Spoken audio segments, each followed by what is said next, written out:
দেশপ্রেমিক বাংলাদেশী দেশে বিদেশে যে যেখানে আছেন, আসসালামু আলাইকুম।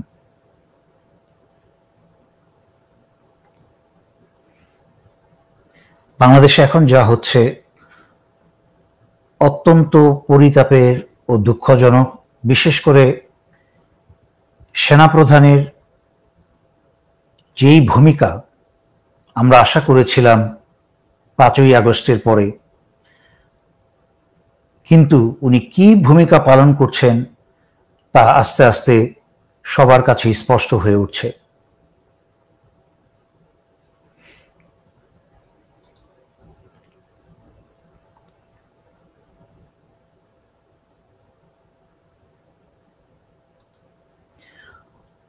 অন্তর্বর্তী সরকারকে বা উপদেষ্টা সরকারকে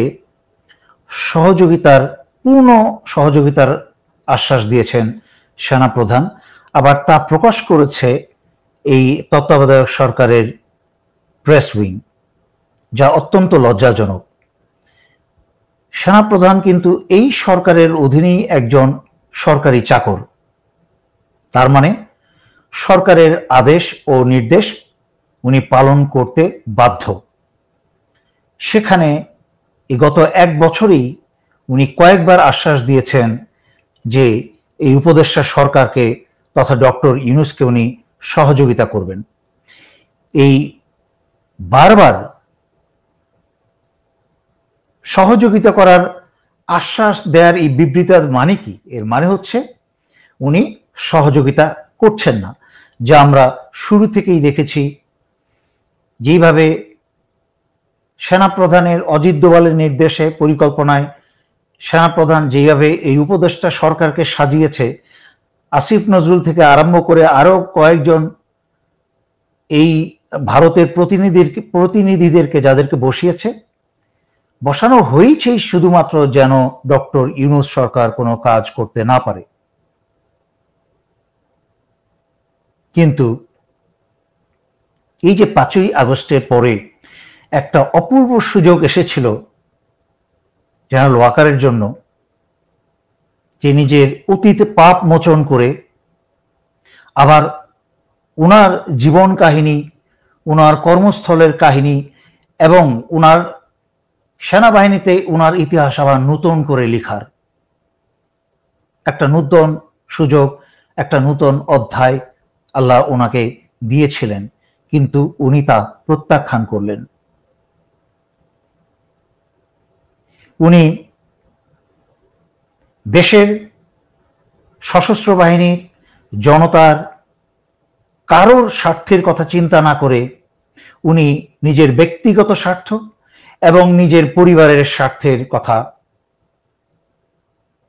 চিন্তা করলেন এবং তাকে সর্বোপরি উপরে রেখে উনি তার সকল কাজকর্ম করে যাচ্ছেন। ওনার পরিবার হচ্ছে হাসিনা পরিবার।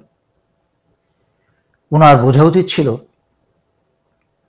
যে সমগ্র বাংলাদেশের জনগণ ওনাকে সন্দেহের চোখেই দেখবে এই বাস্তবতার জন্য যে উনি স্বৈরাচারী শেখ হাসিনার আত্মীয় এবং স্বৈরাচারী শেখ হাসিনা নিজে ওনাকে সেনাপ্রধান, শুধু সেনাপ্রধান নয়, স্বৈরাচারী শেখ হাসিনা গত 16 বছর ক্ষমতা থাকা অবস্থায় ওনার যেই র্যাঙ্ক থেকে পদোন্নতি দিয়ে ওনাকে সেনাপ্রধান পর্যন্ত বানিয়েছেন এই স্বৈরাচারী শেখ হাসিনা, পলাতক স্বৈরাচারী খুনি শেখ হাসিনা। সুতরাং সারা বাংলাদেশের সকল মানুষ ওনাকে সন্দেহের চোখে দেখবে, এটাই স্বাভাবিক। সুতরাং তাই সেই স্পটলাইটে থেকে ওনার বিচক্ষণতার পরিচয় দেওয়া উচিত ছিল এবং ওনার বোঝা উচিত ছিল যে হাসিনা যেই নরকে গেছে সেই নরক থেকে আর ফেরা কোনোদিন সম্ভব নয় ইনশাআল্লাহ। সুতরাং জনতার মন জয় করেই ওনাকে ওনার দায়িত্ব পালন করতে হবে দক্ষতার সাথে এবং বিশ্বাসযোগ্যতার সাথে। কিন্তু উনি দক্ষতা এবং বিশ্বাসযোগ্যতা দুটোই হারিয়েছেন ইতিমধ্যে।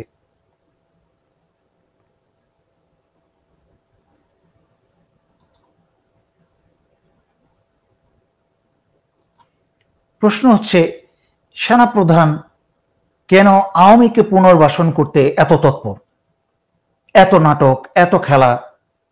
What for? যে আপনি অবসরের পরে আপনি এবং স্বৈরাচারী শেখ হাসিনার এবং ভারতের পালিত যেসব দুশ্চরিত্রের সিনিয়র জেনারেল আছে বা অন্যান্য অফিসার যারা আছে, কিছু অল্প কিছু, তাদেরকে নিয়ে স্বৈরাচারী 16 বছর শাসনামলে যেই চুরির এবং অবৈধ অর্থ সঞ্চয় করেছেন বা উপার্জন করেছেন, সেটা এনজয় করবেন, এই তো? এবং বাকি জিন্দেগি আপনারা স্বৈরাচারী শেখ হাসিনার অধীনে আবার সানন্দে কাটাবেন, এই দুঃস্বপ্নই তো। কিন্তু একটা জিনিস চিন্তা করলেন না, যে স্বৈরাচারী শেখ হাসিনা যেখানে গেছে সেখান থেকে স্বৈরাচারী শেখ হাসিনা আর কোনোদিন ফিরবার নয়। একটা দিন আসবে, গত 5-6 বছরে যতগুলো কথা বলেছি, আল্লাহর রহমতে এখনো প্রতিটা কথা সত্যি হয়েছে। এমন একটা দিন আসবে যে এই ভারতের লোকেরাই, যারা তাদেরকে আশ্রয় দিয়েছে, প্রশ্রয় দিয়েছে এবং ষড়যন্ত্র শিখিয়ে দিয়ে বাংলাদেশকে অস্থিতিশীল করার প্রতিদিন চেষ্টা করে যাচ্ছে, তারাই কিন্তু এই স্বৈরাচারী শেখ হাসিনাকে তাদের নিজের স্বার্থেই ভারতেই হত্যা করবে। কেন হত্যা করবে? যেন কোনোভাবে স্বৈরাচারী শেখ হাসিনা গ্রেফতার হয়ে কোনোভাবেই যেন ভারতের সকল দুষ্কর্মের এবং কুকর্মের সাক্ষী না হয়ে দাঁড়ায়, রাজসাক্ষী না হয়ে দাঁড়ায়। আর সেই সেনা প্রধান আজকে একটাবার চিন্তা করলেন না, বাংলাদেশের জনমনে, ছাত্র জনতা, সকল বয়সের মানুষের মাঝখানে হাসিনার প্রতি, আওয়ামী লীগের প্রতি যেই ঘৃণার সৃষ্টি হয়েছে, সেই ঘৃণার আগুনে আওয়ামী সব জ্বলে পুড়ে ছারখার হয়ে যাবে, যা এখনো যায়নি। সামনে আপনি আরো যত বেশি চাপ দিবেন এই জাতিকে এবং আরো যত বেশি আওয়ামী লীগকে পুনর্বাসনের চেষ্টা করবেন, এই জাতি আরো ক্ষিপ্র হয়ে উঠবে, ক্ষিপ্র থেকে ক্ষিপ্রতর হয়ে উঠবে এবং আঘাতের শক্তি কিন্তু আরো বেশি শক্তিশালী হয়ে উঠবে। মনে রাখতে হবে, গত জুলাই আগস্ট 24-এর যেই আন্দোলন, যেই গণভবন ধ্বংস, যেই 32 নম্বর ভাঙন, সেটা কিন্তু আপনি বলতে পারেন জনগণের 16 বছরের চাপা ক্ষোভ এবং অনেকটা এই জাতির মব জাস্টিসের যে ক্যারেক্টার, সেই ক্যারেক্টারটা সেটাকে সফল করতে আরো সহযোগিতা করেছে, কিন্তু সেটা কোনো পূর্ণ পরিকল্পনায় কিন্তু হয়নি। কিন্তু এরপরে এই জাতি, ছাত্র জনতা আওয়ামী দোসরদেরকে এবং ভারতীয় দালালদেরকে যে শিক্ষা দিবে, তা কিন্তু পরিকল্পিতভাবেই হবে এবং তা হবে ভীষণ ভয়ঙ্কর। হাসিনা কোনো উত্তরসূরি তৈরি করে যায় নাই, তাই আওয়ামী লীগের পক্ষে আবার নতুন করে দাঁড়ানো সম্ভব নয়। কারণ হাসিনার অধীনে আওয়ামী যেসব মন্ত্রী, মিনিস্টার বা ছাত্রলীগের যেসব সন্ত্রাসী ছিল, এরা সবাই ছিল চোর, বদমাশ, খুনি এবং স্বার্থপর। নিজের স্বার্থ গুছিয়েছে, হাসিনাকে তোষামোদি করে, খুশি করে নিজের স্বার্থ গুছিয়েছে, নিজের সম্পদ গড়েছে। তাদের আওয়ামী লীগের মতো বা যে কোনো দল চালানোর মতো যেই নৈতিকতার, সাহস এবং শক্তি প্রয়োজন, তা কারোর মাঝেই নেই। সেই জন্যই কিন্তু অত্যন্ত পরিকল্পনার সাথে ভারত থেকে এবং হাসিনা এবং ভারত মিলে সেই সোহেল তাজকে, আরেক বদমাস বিডিআর হত্যার পরিকল্পনাকারী সোহেল তাজকে এনে ডক্টর ইউনূসের পাশে দাঁড় করিয়ে দিয়েছিল, এই চিন্তা করে যে সোহেল তাজ প্ল্যান বি হিসাবে, আওয়ামী লীগের প্ল্যান বি হিসাবে আওয়ামী লীগকে প্রতিষ্ঠিত করে এই দলটাকে দাঁড় করাবে, তারপরে হাসিনা আবার তার কাছ থেকে দায়িত্ব বুঝে নিবে। কিন্তু যতদিন আল্লাহ আমাদেরকে বাঁচিয়ে রেখেছেন, সুস্থ রেখেছেন, এইসব চোর, বদমাস, বাটপার কোনো রূপেই আসতে পারবে না। এরপরে তৃতীয় রূপে আপনারা আনার চেষ্টা করেছেন বা করছেন জাতীয় পার্টিকে, যা নূরের উপর আঘাত করে তা নিজের পায়েই কুড়াল মেরেছেন এবং সেটা কোনোদিনই সম্ভব হতো না। একটা জিএম কাদারের মতো লোককে দিয়ে বা আনিসুরের মতো আরেক বদমাশকে দিয়ে জাতীয় পার্টিকে প্রতিষ্ঠা করা কোনোভাবেই সম্ভব হতো না। আওয়ামী লীগ যেভাবে ধ্বংস হয়েছে জাতীয় পার্টিও সেভাবেই ধ্বংস হবে। কিন্তু আজকে সেনাপ্রধানের উদ্দেশ্যে বলবো, আপনি নিজের ব্যক্তি স্বার্থে এবং আপনার নিজের আওয়ামী পরিবারের স্বার্থে সশস্ত্র বাহিনীকে জনতার বিপক্ষে দাঁড় করিয়ে দিয়ে দেশের সশস্ত্র বাহিনীর ভয়ঙ্কর ক্ষতি করছেন এবং সশস্ত্র বাহিনীর বাকি সদস্যদের উদ্দেশ্যে বলবো, সশস্ত্র বাহিনীর সকল পদবীর আদার র্যাঙ্কস, সশস্ত্র বাহিনীর জুনিয়র এবং সিনিয়র অফিসার যারা ভারতের এবং স্বৈরাচারী শেখ হাসিনার পা চাটেন নাই, সুবিধা পেয়েছেন কিছু, কিন্তু সেই সুবিধা না নিলেও বিপদে পড়তেন, সেই সুবিধা প্রত্যাখ্যান করলেও বিপদে পড়তেন, অনেকটা বিপদে পড়েই সুবিধা নিতে হয়েছে। সুতরাং তাই আমি আপনাদের বাকি যারা বিশাল অংশের আছেন 80% সশস্ত্র বাহিনীর সদস্য, তাদেরকে আমি বলবো যে আপনারা পরিস্থিতির চাপে যেসব সুবিধা নিয়েছেন তাতে জনগণ রাগ করবে না, কারণ সেটা নিতে আপনারা বাধ্য ছিলেন। কিন্তু বাকি যারা 16 বছর স্বৈরাচারী শেখ হাসিনার অধীনে এবং ভারতের নির্দেশে বাংলাদেশের স্বাধীনতার সার্বভৌমত্ব ধ্বংস করেছে, যারা গুম খুন করেছে এবং আওয়ামী সরকারকে চুরি করতে সাহায্য করেছে এবং নিজেও চুরি করেছে, তাদের কাউকে ছাড় দেওয়া হবে না।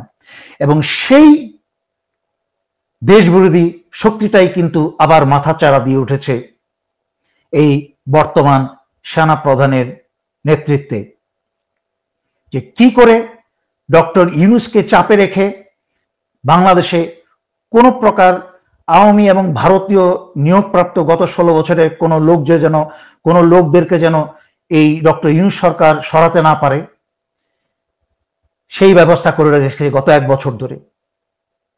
এবং শুধু তাই নয়, দিনের পর দিন একের পর এক বিভিন্ন অপকর্ম বাংলাদেশে সৃষ্টি করে প্রমাণ করার চেষ্টা করেছে এবং করছে যে আইন শৃঙ্খলা এবং দেশের পরিস্থিতি ডক্টর ইউনূসের নিয়ন্ত্রণের দক্ষতা এবং যোগ্যতার বাইরে। কিন্তু আমরা কোনোভাবেই এটা হতে দিতে পারি না। আমি সশস্ত্র বাহিনীর সকল পদবীর সদস্যদের প্রতি আপনাদের অন্তর্চক্ষু খুলে দিয়ে আমি আল্লাহকে স্মরণ করিয়ে দিচ্ছি আবার, যেই কোরআনে হাত দিয়ে ওয়াদা করে আপনারা এই দায়িত্ব গ্রহণ করেছেন। বাংলাদেশের অন্যান্য সকল চাকরিতে কিন্তু কোরআন ছুঁয়ে শপথ নিয়ে কেউ কোনো চাকরিতে, সিভিলের চাকরিতে প্রবেশ করে না।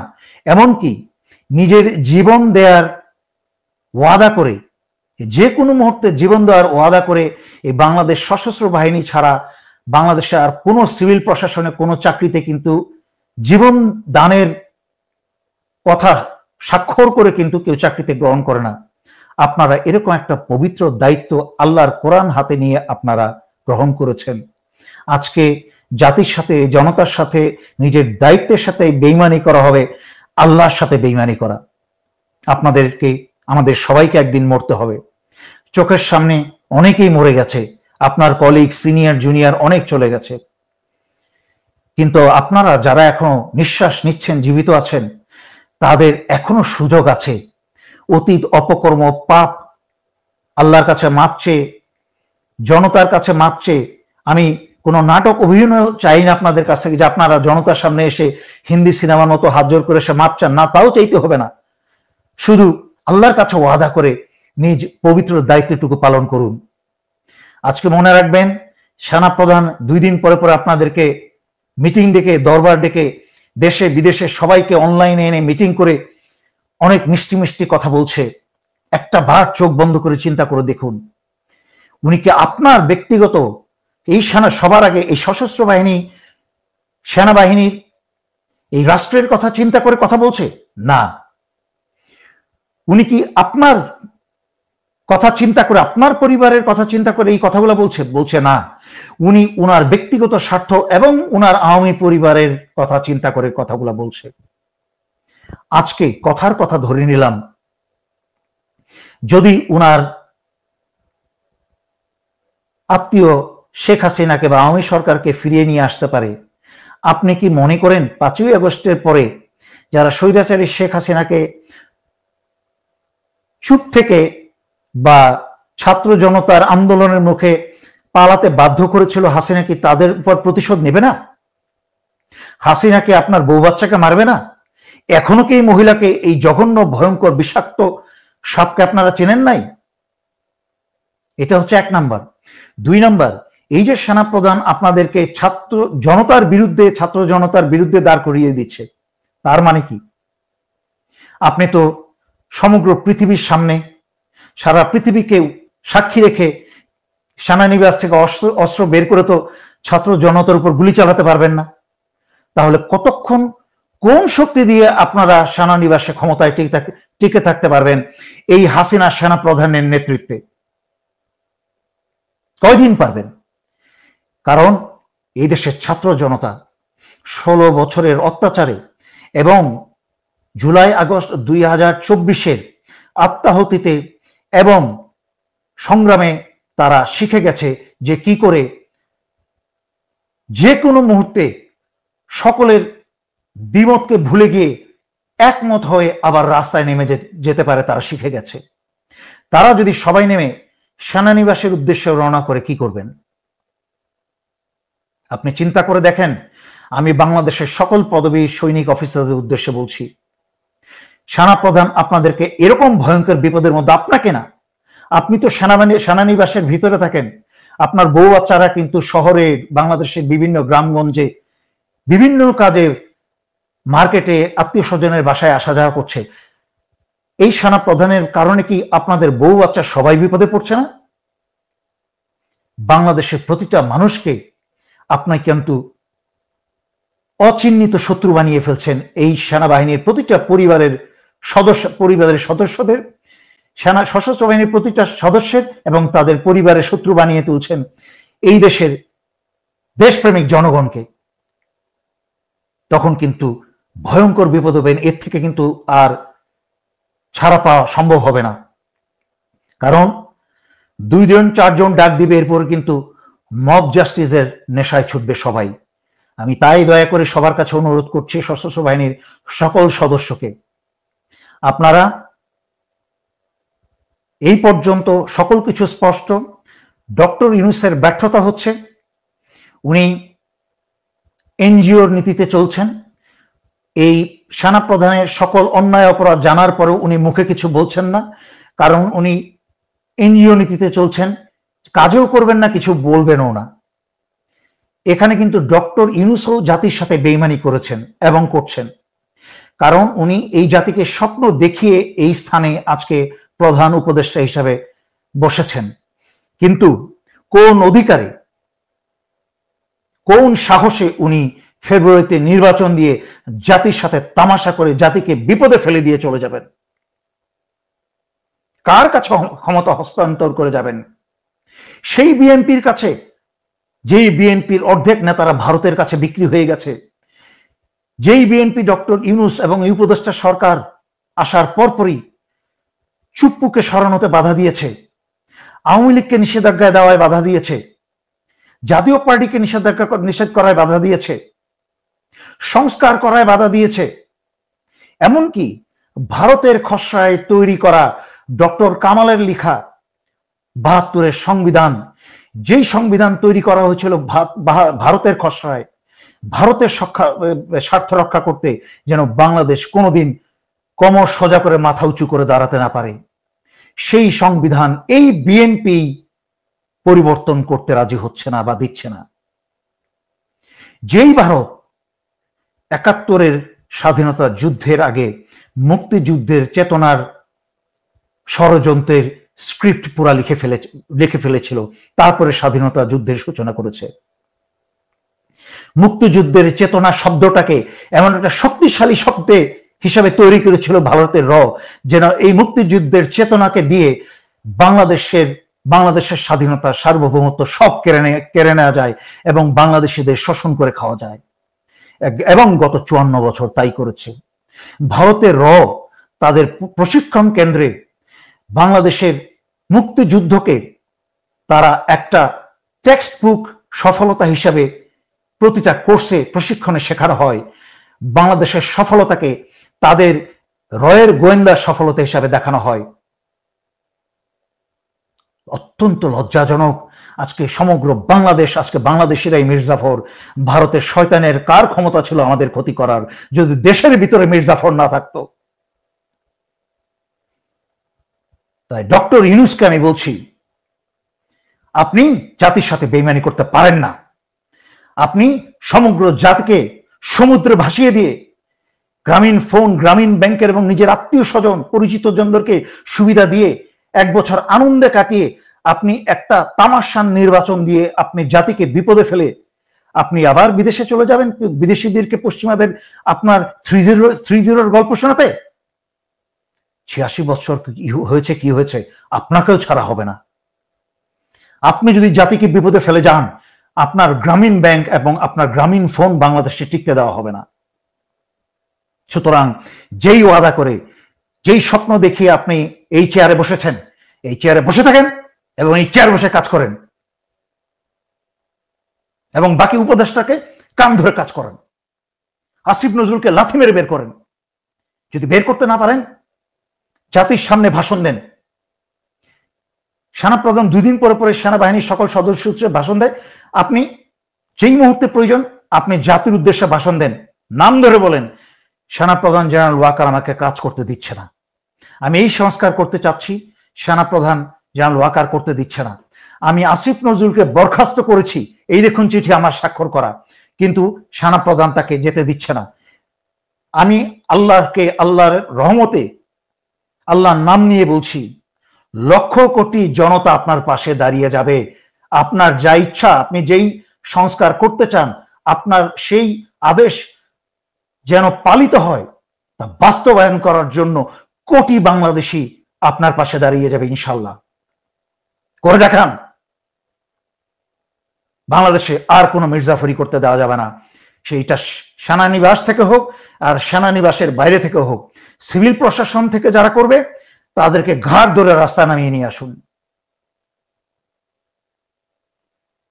বাংলাদেশের জনগণের উদ্দেশ্যে বলছি, আপনারা দল, মত, ধর্ম নির্বিশেষে সবাই আল্লাহর ওয়াস্তে এক হয়ে যান।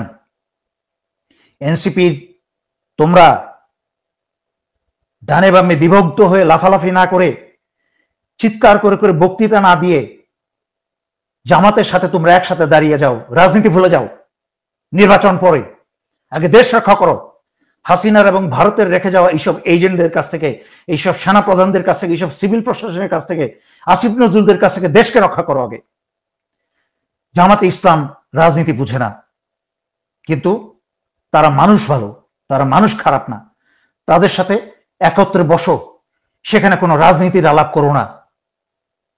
বিএনপির যারা 16 বছর ভুগেছে, তৃণমূলের কর্মীরা যারা 16 বছর ধান খেতে ঘুমানোর মানে কি, এবং পুলিশের দৌড়ানো খেয়ে, জঙ্গলে ঘুমিয়ে খেয়ে না খেয়ে থেকে বাবা মা হারানো, ভাই বোন মরে যাওয়া, বাড়ি ঘর সব হারানোর যারা ব্যথা তার যাদের মনে আছে, সেই সব ছেলে মেয়েদেরকে তোমাদের সাথে ডাকো। তাদেরকে বলো যে আপনারা আমাদের একই দেশের ভাই ভাই।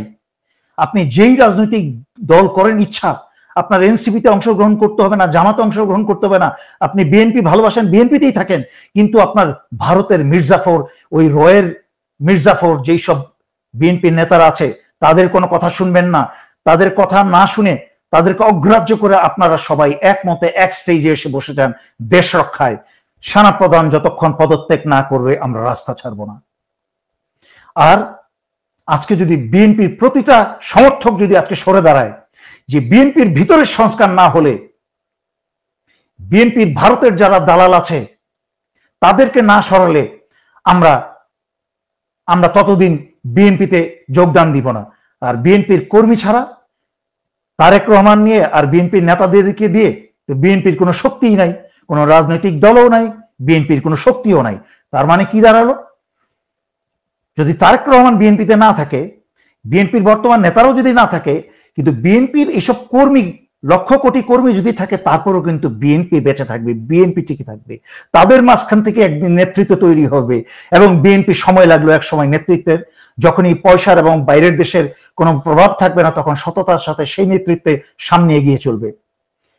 সুতরাং আপনাদের প্রয়োজন ওইসব নেতাদের আপনাদেরকে প্রয়োজন।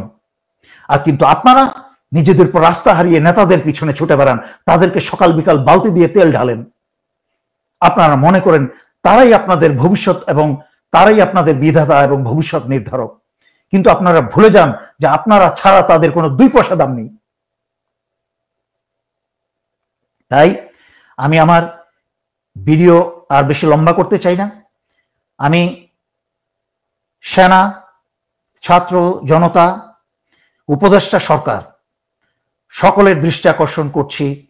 দেশে আমি আগেও সতর্ক করেছি, আজকে থেকে 5-6 মাস আগে সতর্ক করেছি যে এই বছরের শেষের দিকে আমার এই পোস্টে এইভাবে ছিল যে জনগণ সিট বেল্ট বাঁধুন, এই বছরের শেষের দিকে খুব খারাপ সময় আসছে, সেই সময় কিন্তু খুব কাছে। শেষ একটা ধাক্কা দিবে আওয়ামী সন্ত্রাসীদেরকে পুনর্বহাল করার জন্য। ইনশাল্লাহ কোনোদিনই সফল হবে না। তবে আপনারা যত বেশি সচেতন হবেন এবং প্রোঅ্যাক্টিভ হবেন, মানে আগে থেকে নিজেরা সচেতন থাকবেন, ঢাল তলোয়ার হাতে নিয়ে রাস্তায় থাকবেন, তখন কিন্তু ওই রক্তক্ষয় থেকে বাঁচা যাবে। বাংলাদেশে সেই রক্তক্ষয় করতে পারবে না। কিন্তু যেই ষড়যন্ত্র চলছে, বাংলাদেশে একটা বড় ধরনের রক্তক্ষয় করে এই উপদেষ্টা সরকারকে সারা দুনিয়ার সামনে দুর্বল দেখিয়ে এবং ব্যর্থ দেখিয়ে একটা ফোর্স নিয়ে মাঠে নেমে আবার আওয়ামী লীগকে নামানো। এবং একই সাথে আমরা শুনেছি যে প্রধান বিচারপতির সাথে সাক্ষাৎ করে, প্রধান বিচারপতি যেহেতু ডিসেম্বরে খুব সম্ভবত উনি অবসরে যাচ্ছেন, তার আগেই যেন উনি অন্তর্বর্তী সরকারের প্রধান হয়ে ডক্টর ইউনূসকে সরিয়ে দিয়ে উনি অন্তর্বর্তী সরকার হন এবং আওয়ামী লীগকে যেন নির্বাচনে আসার সুযোগ দেন, যেন আওয়ামী লীগ সুই হয়ে ঢুকে কুড়াল হয়ে বেরোতে পারে, আবার দেশ দখল করতে পারে। এবং বর্তমান যে বিচারপতি আছেন এবং ওনার যেই উচ্চ পারিবারিক যে ব্যাকগ্রাউন্ড আমি জানি, তাতে আমার মনে হয় না ওই রাস্তার অসভ্য বদমাশ খায়রুল হকের মতো উনি কোনো ষড়যন্ত্রে উনি রাজি হবেন, বা কারোর বাইরের অথবা আভ্যন্তরীণ কোনো প্রভাবে উনি কোনো খারাপ কাজে, দেশ বিরোধী কাজে, জনতার বিরোধী কোনো কাজে উনি রাজি হবেন বলে আমার মনে হয় না। তারপরেও আমি সকলকে সজাগ থাকতে বলছি, আপনারা সজাগ থাকুন। এবং এই ফেব্রুয়ারিতে ডক্টর ইউনূসকে বলবো, আপনারা যারা এই ফেব্রুয়ারির নির্বাচনের এই মাতলামি শুরু করেছেন, এই সব মাতলামি বন্ধ করেন। 1500 ছাত্র ছাত্রী জনতা জীবন দিয়েছে এবং 10,000-এর উপরে মানুষ আহত, যারা চিকিৎসা পর্যন্ত